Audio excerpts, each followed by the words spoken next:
folks, and welcome to a brand new season of Pinal Prep Spotlight. We are just going to get things rolling right away from the start. We are talking about our game of the week this week, and we are talking 3A boys basketball between Coolidge and Florence. This is always a fun rivalry, and there's some I don't want to say added pressure, but maybe added benefits for this game this year, and just overall for all of the small schools. The AIA just released its first power rankings earlier this week, and in addition to it being the first ones, there is also the new Copper Division, which is the small school open for 3A and 1A schools, and both of these teams are looking pretty comfortable right now, not just in the 3A conference, but in this new open division. Florence is sitting at number 5 and Coolidge is at number 13. This is for the top 16 teams between those three conferences, but then just looking specifically at 3A, Florence is number 4, Coolidge is number 8, and like we talked about, this is always a fun matchup. Last year we didn't really get to talk much about them because they played earlier in the week, but we have a late game this week on Friday. David, what are you kind of expecting from this matchup? Yeah, I'm expecting kind of the same thing that we usually get from a Coolidge and Florence game, and that's intensity, and that is an absolute just a real rivalry here. Like they talk about it a lot, where like sometimes it's friendly and sometimes it's not, but like these teams want to beat each other. There is no denying that they when they're circled on their calendars, they know that this is the game that they want to win. When it comes down to Florence, this is the team for them this year. I've spoken to head coach David Silva, and like he talked about how there felt like he didn't want to say there was added pressure on the team this year, but he understands that there is, because this is a very senior heavy team with guys like Adrian Talfasau, Logan Stenson.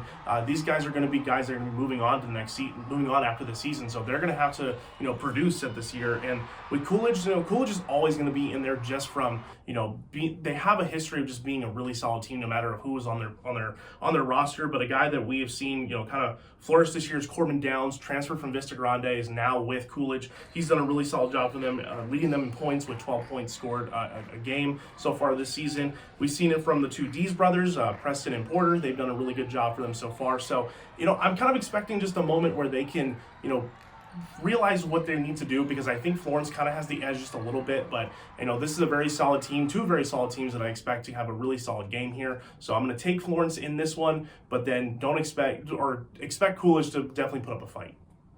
So looking at Florence, David talked about them in Logan Stenson and Adrian Talfasau, and these two guys are nearly averaging double-doubles, each of them, with around 14 points and almost 10 rebounds a game. But one guy I really want to highlight on this Gophers team is sophomore Brody Ramirez. He has come in and done a fantastic job and just kind of become that third man in this two-headed monster of Stenson and Talfasau. For the Gophers, Ramirez is shooting 51% from three-point range, and overall as a team, the Gophers have 12 steals. Looking at Coolidge, earlier in the season, head coach Dave Glasgow said he has a couple of really talented freshmen, but he didn't really want to depend on them so much right now, it being their first season, and just kind of wanted to take that pressure off of them and let them develop at their own speed. However, looking into the second part of the season, Coolidge is going without Torrey Golston. Torrey Golston was their leading guy last season. He was there for a couple of games this year. He is no longer listed on the roster. Unfortunately, we don't know what went on,